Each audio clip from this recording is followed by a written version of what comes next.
Salam sejahtera Bapak, Ibu, dan saudara-saudari yang terkasih dalam nama Tuhan Yesus.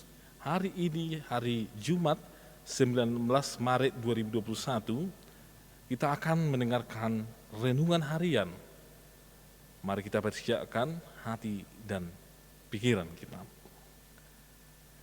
Kasih karunia dan damai sejahtera yang dari Allah Bapa kita dan dari Tuhan Yesus Kristus yang menyertai kamu sekalian.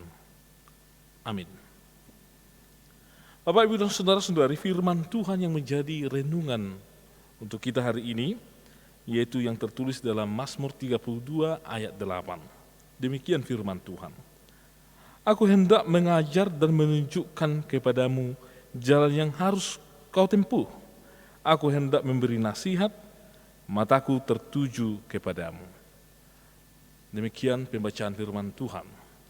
Bapak, Ibu, dan saudara-saudari, memang tidak asing lagi bagi kita saat ini aplikasi Google Map, Waze, atau GPS yang sangat membantu kita di dalam menentukan arah ketika kita hendak berangkat ke suatu tempat yang kita tidak tahu pasti di mana tempat ini. Dan itu sangat membantu apabila ada persimpangan-persimpangan yang membuat kita bisa kebingungan. Namun berkat dari teknologi sehingga kita sangat dimudahkan saat ini. Berbeda dengan puluhan bahkan ratusan tahun yang lalu, di mana ketika orang masih menggunakan kompas atau ada orang yang menggunakan rasi bintang untuk menentukan arah. Keakuratannya belum tentu pas hingga 90% kita katakan. Namun berkat kemajuan teknologi, keakuratannya sekarang bisa mencapai sampai 98% dengan menggunakan aplikasi-aplikasi tersebut. Saya ketika baru sampai di kota Bekasi ini, saya masih sangat buta dengan kota Bekasi ini. Jadi saya harus menggunakan yang namanya aplikasi tersebut untuk membantu saya dalam menentukan arah kemana saya akan berangkat, di mana tujuan saya, sehingga pelayanan saya bisa sangat terbantu ketika ada jemaat yang memanggil kita atau kita akan berangkat untuk melayani jemaat Tuhan. Untuk itu Bapak, Ibu, dan saudara-saudari, kalau itu adalah penunjuk arah di masa modern sekarang, memiliki keakuratan sampai 98%. Lalu bagaimana kita saat ini Bapak, Ibu, dan saudara-saudari menentukan penunjuk arah kehidupan kita yang keakuratannya lebih pasti lagi? Apa yang kita jadikan menjadi penunjuk arah kehidupan kita di masa modern sekarang ini Bapak, Ibu, dan saudara-saudari yang terkasih? Memang di dunia modern saat ini ada banyak sekali filosofi kehidupan. Ada petua-petua falsafah. Bahkan para motivator bisa membuat motivasi yang membangun, menyemangati, membuat seseorang itu menjadi seorang yang berkarakter, bahkan tangguh di masa sekarang ini. Itu karena kemajuan zaman Bapak, Ibu, dan saudara-saudara yang terkasih dalam nama Tuhan Yesus. Namun kita perlu lihat dalam nas kita hari ini, pemazmur dia menjadikan petunjuk utama di dalam kehidupannya, yaitu dengan dia sering mendengarkan firman Tuhan. Daud merupakan seorang pemazmur yang bisa saja salah mengambil keputusan ketika dia menjadi seorang raja.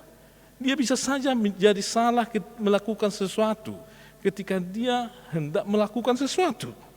Dia bisa saja melakukan dosa di dalam hidupnya. Tetapi yang sangat luar biasa kita lihat dari kehidupan pemazmur ini adalah dia selalu menggunakan firman Tuhan untuk menjadi petunjuk arahnya. Sehingga bisa kita lihat ketika Daud melakukan perbuatan dosa, ketika dia menjadikan firman Tuhan menjadi petunjuk arahnya, dia mengenali dirinya yang penuh dosa. Ketika dia melakukan kekilapan, dia mengenali dirinya sudah melakukan yang salah arah, salah jalan sesuai dengan yang Tuhan kehendaki, sehingga Daud bertobat dari kesalahannya dan kembali kepada apa yang dikehendaki oleh Tuhan daripada hidupnya. Sehingga yang luar biasa, mata Tuhan selalu tertuju kepada si pemazmur tersebut, yaitu si Daud. Di masa sekarang juga Bapak Ibu dan saudara-saudari, begitu banyak orang yang kebingungan di tengah-tengah hidupnya untuk menentukan arah hidupnya kemana. Sangat kebingungan. Itu sebabnya begitu banyak orang-orang yang kurang bermoral, kurang beretika di dalam hidup sekarang ini. Kenapa itu terjadi? Karena terjadi kebingungan, karena tidak tahu siapa sumber petunjuk hidup baginya, sehingga salah memilih yang namanya jalan kehidupan, sehingga salah moralnya, salah etikanya, tidak beriman, dan bahkan jauh dari kehendak Tuhan cara hidupnya. Bisa kita lihat Bapak Ibu dan saudara-saudari, dipastikan bahwa orang yang melakukan tindakan-tindakan yang amoral, yang melakukan perbuatan-perbuatan yang tidak dikehendaki Tuhan, yang tidak beretika, yang imannya tidak tumbuh, itu adalah karena memang dia tadinya tidak pernah menemukan sumber petunjuk kehidupannya, atau tidak pernah serius mendalami apa itu sumber petunjuk dari kehidupannya. Makanya sangat disayangkan jika anak-anak kita itu bertumbuh semakin dewasa, tetapi tidak pernah berjumpa dengan sumber petunjuk kehidupannya. Untuk itu Bapak, Ibu, dan saudara-saudari, di saat ini kita sangat membutuhkan petunjuk arah kehidupan, kompas kehidupan kita, kemana kita akan melangkah, agar kita bisa menghadapi seluk-beluk kehidupan kita yang begitu kompleks, yang penuh dengan permasalahan sekarang ini, yaitu kita harus menjadikan firman Tuhan menjadi petunjuk kehidupan kita di masa sekarang ini.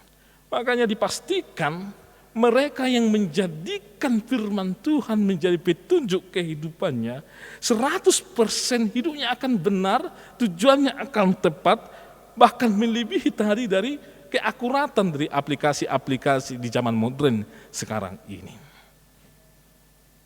Jika kita menggunakan firman Tuhan menjadi petunjuk kehidupan kita. Lalu, jika firman Tuhan adalah petunjuk kehidupan kita, kemanakah kita akan diarahkan? Kemana kita akan dibawa? Tentu Bapak, Ibu, dan saudara-saudari yang terkasih dalam nama Tuhan Yesus, firman Tuhan tidak akan pernah mengarahkan kita kepada kehidupan yang penuh dengan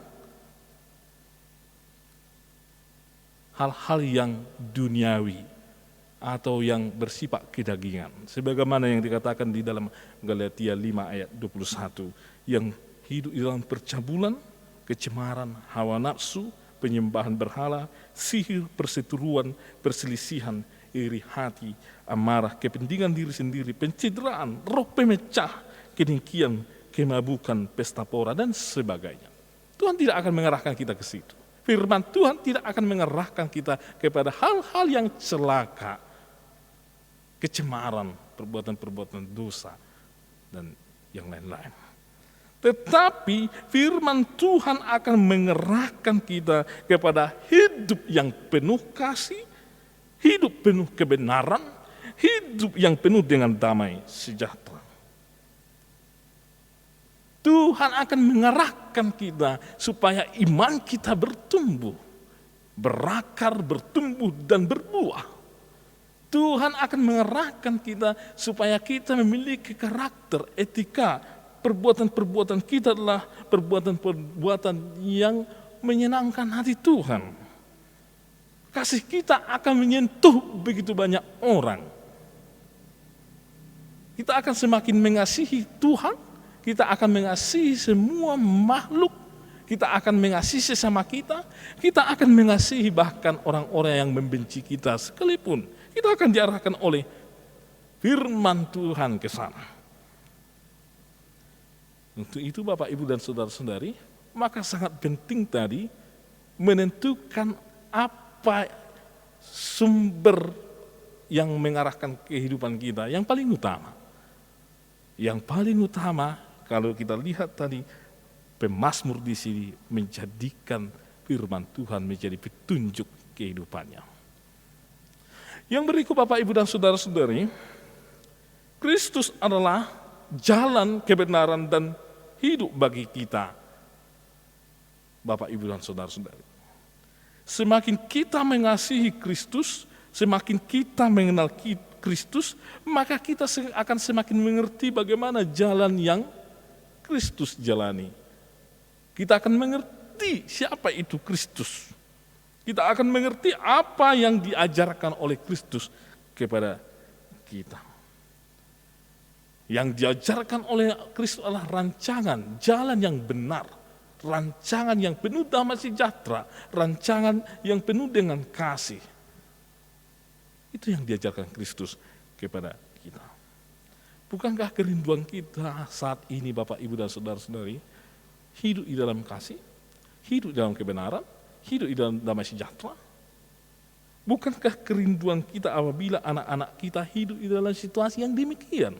Apabila keluarga kita hidup di dalam kasih, kebenaran, dan damai sejahtera. Apabila jemaat Tuhan hidup di dalam kasih, damai sejahtera, dan kebenaran. Bukankah itu yang kita rindukan hingga saat ini? Untuk itu Bapak, Ibu, dan saudara-saudari, mari hidup untuk mencari jalan kebenaran itu, yaitu Kristus. Jika kita ingin hidup di dalam kebenaran, damai sejahtera, dan kasih, kuncinya adalah hidup bersama dengan Kristus. Anak-anak Tuhan pasti tidak akan salah jalan jika memilih hidup bersama dengan Kristus. Keluarga-keluarga juga pasti tidak akan bubar jika bermilih hidup bersama dengan Kristus, hidup di jalan Kristus. Jemaat Tuhan juga pasti akan senantiasa bersatu, saling menolong, saling mengasihi, dan saling mengampuni jika mau hidup di jalan yang Kristus sudah perkenalkan bagi kita, Bapak, Ibu, dan saudara-saudari yang terkasih dalam nama Tuhan Yesus.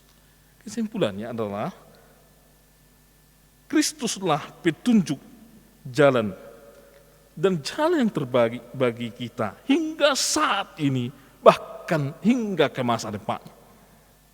Dan Alkitab memberitakannya kepada kita. Maka jadikanlah Kristus menjadi petunjuk jalan bagi kita, dan mari kita lebih rajin lagi untuk membaca firman Tuhan yang diberitakan melalui Alkitab, karena dari situlah kita menemukan petunjuk-petunjuk jalan di tengah-tengah kehidupan kita yang penuh dinamika hingga saat ini. Amin. Ya Tuhan, kami sungguh bersyukur karena Engkaulah ya Tuhan yang menjadi petunjuk jalan bagi kami. Karena Tuhan akan mengerahkan kami kepada rancangan dan rencana Tuhan yang penuh kasih, damai sejahtera, dan kebenaran. Sehingga kami hidup di dalam sukacita, di dalam kebenaran, di dalam kasih, di dalam perbuatan-perbuatan yang menyukakan hati Tuhan. Dan kami percaya bila setiap keluarga, setiap anak-anak, bahkan jemaat-Mu ya Tuhan, menjadikan firman Tuhan menjadi petunjuk utama di tengah-tengah kehidupan mereka, pasti seluruh dinamika kehidupan akan bisa dilalui dan mereka akan senantiasa bersyukur ya Tuhan. Untuk itu ya Tuhan, kami memohon kuasailah kami dengan kuasa Roh Kudus-Mu, agar kami ya Tuhan semakin merindukan firman-Mu di dalam kehidupan kami, dalam setiap problema yang kami hadapi, dalam setiap dinamika kehidupan kami. Kami membutuhkan firman-Mu ya Tuhan. Berkatilah jemaat-Mu ya Tuhan, di dalam pekerjaan mereka, di dalam keluarga, anak-anak juga Tuhan Engkau yang melindungi, dan yang memberkati mereka. Sehingga semuanya ya Tuhan penuh sukacita untuk melewati hari dan mengerjakan pekerjaan yang Tuhan anugerahkan bagi mereka. Berkati juga ya Tuhan gerejamu dan para pelayan-pelayan di tengah-tengah gerejamu, supaya setiap pekerjaan yang akan dikerjakan di tengah-tengah gereja ini ya Tuhan dapat dilakukan dengan baik, dan itu adalah untuk kemuliaan nama Tuhan. Kami berdoa buat bangsa dan negara kami ya Tuhan, Engkau yang melindungi, yang memberikan damai sejahtera, yang menjauhkan bencana, serta yang membantu setiap orang di tengah-tengah bangsa dan negara kami ini ya Tuhan, di dalam menghadapi kesulitan akibat dari pandemi COVID-19 ya Tuhan. Kami percaya Tuhan turun untuk melawat bangsa kami ya Tuhan, sehingga bangsa kami ini ya Tuhan akan mampu melewati hari-hari yang begitu sulit ini. Kami serahkan para pemimpin kami ke dalam tangan Tuhan, agar Tuhan yang mengarahkan mereka, yang menjamah mereka, dan yang menuntun mereka di dalam memimpin bangsa kami ini ya Tuhan. Kiranya hikmat yang daripada Tuhan Engkau anugerahkan bagi mereka, supaya para pemimpin kami ya Tuhan menggunakan hikmat Tuhan untuk memimpin bangsa kami ini, sehingga semua kebijakan-kebijakan yang dijadikan oleh para pemimpin kami ya Tuhan adalah untuk mensejahterakan bangsa dan negara kami ini ya Tuhan, dan untuk kemajuan peradaban di tengah-tengah bangsa dan negara kami ini. Ampuni kami ya Tuhan atas segala dosa dan pelanggaran kami, agar kami layak di hadapan Tuhan. Hanya dalam Kristus Yesus kami berdoa. Anugerah dari Tuhan Yesus Kristus, kasih setia dari Allah Bapa, dan persekutuan dari Roh Kudus yang menyertai kamu sekalian. Amin.